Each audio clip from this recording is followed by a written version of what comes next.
Hi, Mary Lee Gannon here, Executive Coach, and I'm really glad that you're here. It shows that you are an achiever, you're seeking to better yourself, you're seeking to advance, and you're ready to take the action to do so.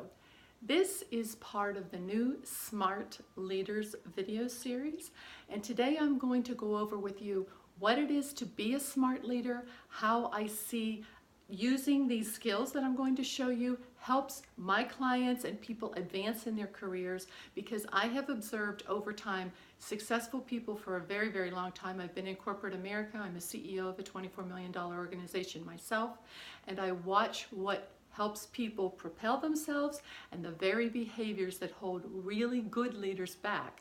So if you've ever found yourself asking yourself, why am I not getting the promotion? This is for you. I have seen over time 3 major challenges get in the way of people's forward success. And the first one is what I call the treadmill to nowhere.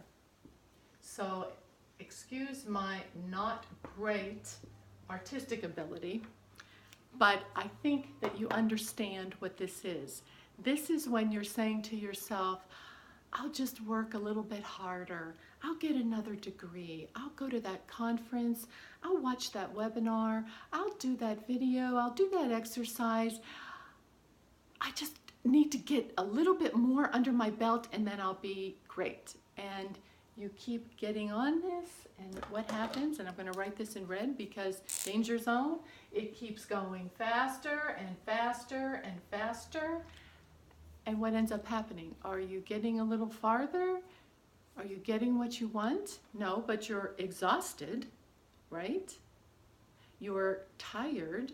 You don't have time for the people in your life that matter to you. That's why I'm shooting this in my home today, because my values lie right here. We have to marry work and life. Let's face it, there isn't work-life balance. You're going to be at work during the day more hours than any one thing that you do.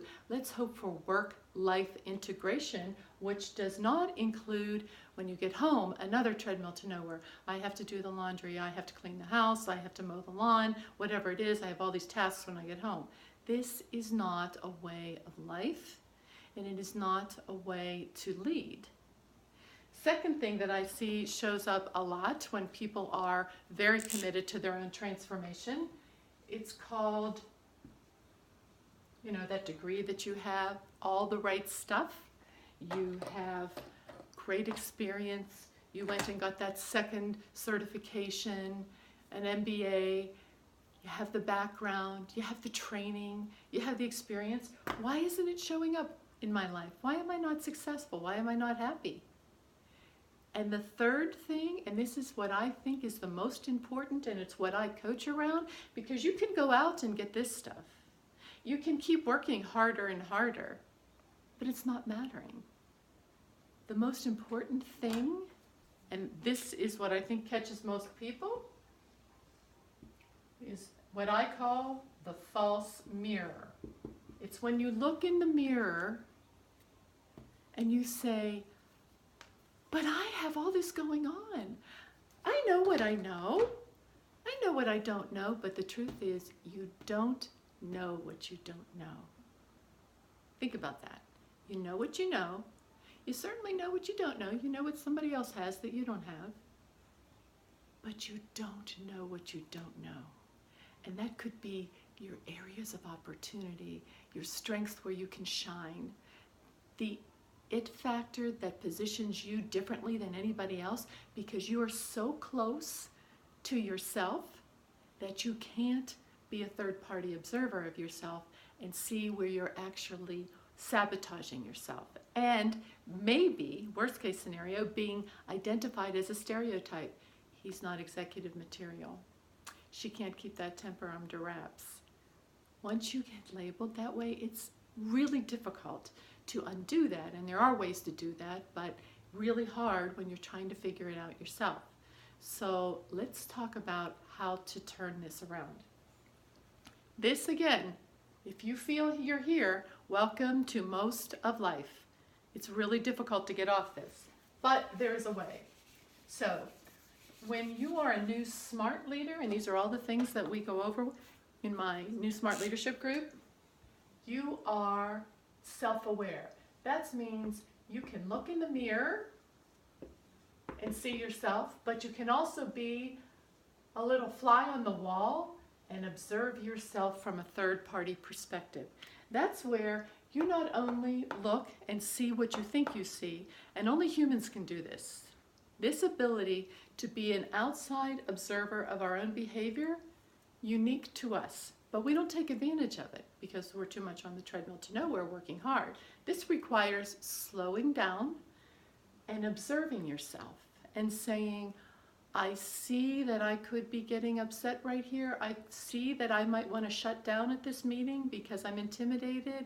I'm observing that, and I am going to take a deep breath and pause. I'll put my head in the lion's mouth because I know the lion's mouth is an illusion, and I am going to comment appropriately instead of just buttoning down. And these strategies of building your self-awareness are the A in New Smart Leaders. So what is that? That is when you, the M, that is when you are mindful. And mindful means I am going to be present in this moment, breathe in the sunshine, notice where I am in this place and time, and accept myself big time. The big heart means I am accepting myself in this moment. Therefore, there is no room for judgment. So when you're saying, I'm going to have a mindful pause, that's where you notice that you might be getting angry, envious of somebody, judging somebody, not in a mindful moment. There is no judgment of self, no judgment of others. So the M in Smart Leaders means mindful of self and others, observing, again, that self-awareness from the third-party perspective, and this big heart acceptance of yourself with all your flaws. How about that? Acceptance of yourself with all your flaws is being vulnerable, and when we are vulnerable, we can grow and change. So I may not have this all figured out, but I'm still awesome. Give me a little time, I'll figure it out. Big acceptance here, very, very important. So self-aware and mindful of self and others. Then, moving on, the A in New Smart Leaders is asking the right questions. That's not when you're sitting at a meeting and you speak just to be heard. That's where you're, the most powerful person at a meeting is the last person who speaks, because they've taken it all in and now they're going to ask the right question. And that question may be completely off topic and draw everybody to have an aha moment. It might be a question about clarity, but when you are self-aware and mindful of yourself and mindful of others, you're able to be an inquisitor in a way that no one else is, because they're, posturing, they're on their personal agenda, there's a lot of bureaucracy there, everybody's trying to position themselves, but you're just acting very Socratically and asking questions to drive people to a collaborative and aligned answer. So we have the SMA. Now, R in the New Smart Leader is resilience. And I draw a big sun here because the sun comes up every day. And when you are resilient, it's where you find courage to say, I'm not sure, but I am going to move forward. Because, the big fallacy is, I'm just going to be calm and things will come to me. Build it and they will come. I remember I was a single mother with 4 children under 7 years old. After a horrendous divorce, we were on welfare, food stamps, and medical assistance. We did not have a home. We were homeless and without an automobile. And people used to say, just believe it's going to come. That is absolute nonsense. I coach around being in the right state of mind, but if you don't have an action plan, it ain't happening. So we must have energy with action.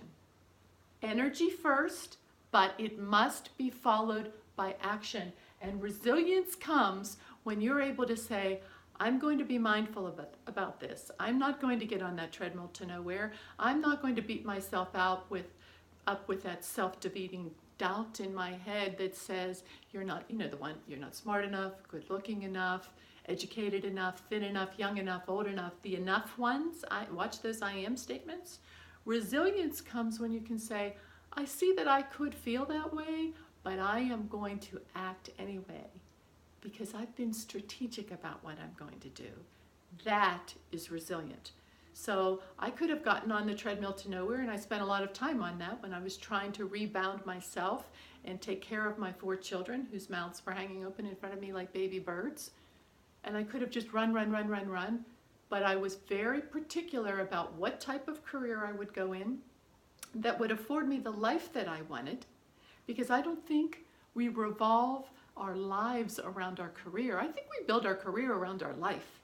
And that's what I did. I strategically went after the area of fundraising because I knew I could use my sales skills there. I would not have to travel if I worked for a hospital as opposed to a university, and I could put those skills to use very quickly because it's a field where not as many people rise to the top as quickly because it's not a popular field to be in. Sales was very competitive. Fundraising was not as competitive. So I said, I'm going to go into an area that's not that popular, and I'm going to hit it out of the park, as opposed to trying to be a salesperson running around the country doing trade shows. And I couldn't be at home. I had 4 children at home, one of them with a developmental disability. I needed to be at home because I was the sole provider and the only active parent in the family. So resilience comes from courage, and courage comes from having the right energy, but also taking the right action. So now we have the S, the M, the A, and the R. The T in Smart Leaders are your skills. These are the things that you do. This is when you put yourself out there, no matter what it is, no matter what it's going to look like, and you say, I can transfer these. These are skills that I work on that I know will go anywhere. So let's talk about them because they fall into 3 categories. Transferable skills are in the area of communication, organization of information, and operating systems and equipment. So what I did when I was trying to be resilient with my career, I said, okay, I can sell. I can do that pretty well. That's a transferable skill. Where am I going to go do that where I can be paid well, where I can excel very quickly? Okay. Another transferable skill is organization of information. So if you're a strategic thinker in one area, you can be a strategic thinker in another industry. Don't think just because you're in maybe marketing and advertising that you can't work in healthcare, because in healthcare they need marketing and advertising too, and HVAC people, engineers, etc. And then the third area is operating and fixing systems and equipment. So technology is very transferable from one industry to another. So T in Smart Leaders stands for transferable skills. So how do we put all of this together to make a difference? Because it's not fair when we're stuck in the downward spiral, the one that becomes, permanent, pervasive, and personal, where we think, this is always happening to me. I can't believe I'm stuck here. I remember I used to lie in bed at night thinking my children will never go to college, which was absolute nonsense. They're all very educated and thriving, but that's what my head trash was telling me at the time. Or when you think this bad luck is going to go across all areas of my life. I'll never find love, I won't have friends, no one will like me, no one will like my children. That pervasive doubt, not healthy. Or this is never going to change, that permanency. Oh my gosh, I'm going to be stuck here forever. Nothing's ever, though all 3 of those, pervasive, permanent, and personal, just as Martin Seligman said years and years ago, you know you're stuck on the treadmill to nowhere. You know you're in trouble when you're starting to think that way. So how do we undo this and get back onto being a smart leader, we must be mindful of self. We must start with daily routines. And you can develop a very succinct 5-minute daily routine. I have a document that's free. I'll put the link in the comments so that you can have it. It's called my Flow on the Go Guide, where you start your whole transformation to being a smart leader with your morning routines, where you're setting your daily intention, which is just a promise to yourself. I will be a good listener today. I will remain open today. Whatever that promise is to yourself, write it down. That which we write down, studies show, we are more likely to achieve. And then you set your 3 very important goals for the day in order. And you do your 3 routines, whatever those routines are. Might be to drink a full glass of water, might be to meditate. These are my routines in the morning. Might be to exercise. For you, it might be something else. Might be to make a great cup of tea. Whatever it is, go to the gym. You write them down, and at the end of the day, you check them off. And this tracking of yourself keeps yourself accountable to yourself. This is an accountability tool. So start by developing these mindful daily practices. All the research shows people that are successful and happy didn't just get born that way. They have these practices and routines and accountability metrics built into their day so that they can see the progress. Because we don't want to mark down on that paper that we didn't do what we were going to say, we said we were going to do, because that is something that we can't sit with. So you're more apt to do it when you write it down. At the end of the day, you write down what you're grateful for and you write down what you're feeling. You're starting to build an awareness of your feelings so that you can build that self-awareness. Because the feeling that we run away from chases us down our whole lives. It's pulling you back, telling you all the enoughs that you're not. Smart enough, cute enough, educated enough, effective enough. That feeling, noticing that feeling, you're able to start to rewrite the end of your own story. We can't let go of the things that we don't own. When you can own a feeling, then you have power over it. You can release it. But when you turn away from it because you're not even sure what it is, it just makes you uncomfortable. When you can't sit with your own discomfort, it just chases you down. So hopefully this brought some value to you. These are the things that I talk about with my clients, and we develop plans around and progress around so that they can have the better job, get the promotion, better relationship, more happiness, more peace, more time. Time is just a function of being able to say no to the things that don't make the list of goals that you want to achieve.